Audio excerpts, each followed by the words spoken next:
All right, horror fans, let's talk about one of the most disturbing supernatural thrillers to come out of the 70s. This one's called The Sentinel. I was really much too young to see this when it came out. Unfortunately, I did anyway, and it stayed with me ever since. This one was released in 1977. It's stylish, shocking, and loaded with big names. I mean, we're talking Ava Gardner, Christopher Walken, Burgess Meredith, Chris Sarandon, and even John Carradine, all in one deep, and Burgess Meredith, I mentioned him, and all in one deeply unsettling movie. The story follows a young model named Allison Parker, played by Christina Rains, who moves into this beautiful old brownstone in Brooklyn that, for whatever reason, the rent seems way too cheap, which in horror movies is never a good sign, believe me. At first it seems perfect, but the neighbors are, let's just say, strange, to say the least. One moment they're hosting parties, the next they're gone. And upstairs lives a mysterious blind priest who just sits at the window all day. As Allison kind of starts to unravel, she's haunted by terrifying visions, shadowy figures, ghostly voices, and secrets buried deep within the walls of the building.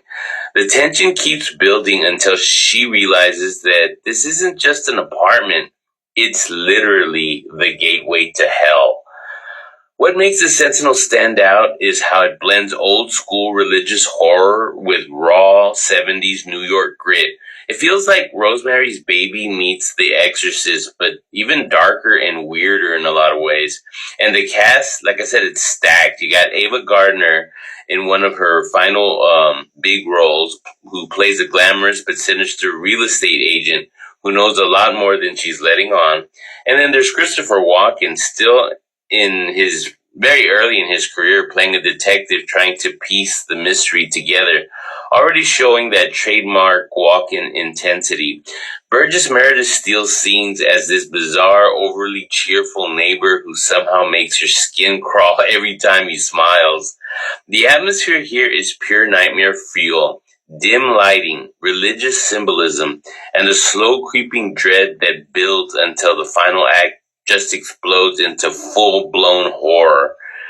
This is one of those films that feels cursed, like something you shouldn't be watching alone. Actually, I wouldn't recommend you watch it alone.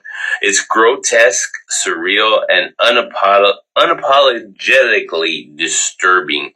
And here's a wild fact. Director Michael Winner actually used real people with physical deformities in the climactic scene to represent the damned souls of hell.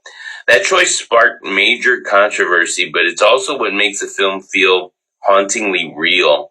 So if you're looking for something stylish, shocking, and absolutely drenched in 70s darkness, The Sentinel is one of the most chilling religious horror movies ever made.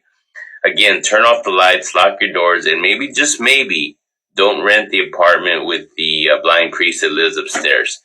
Again, guys, thank you so much for listening to my review, especially if you've made it all the way through. I really appreciate you. Please share this with friends. Let me know if you've seen The Sentinel, what you think, if you like it, if you don't dislike it. And let's talk about it. As usual, guys, this is Ron the Movie Guy, over and out for now. Thank you. Bye-bye.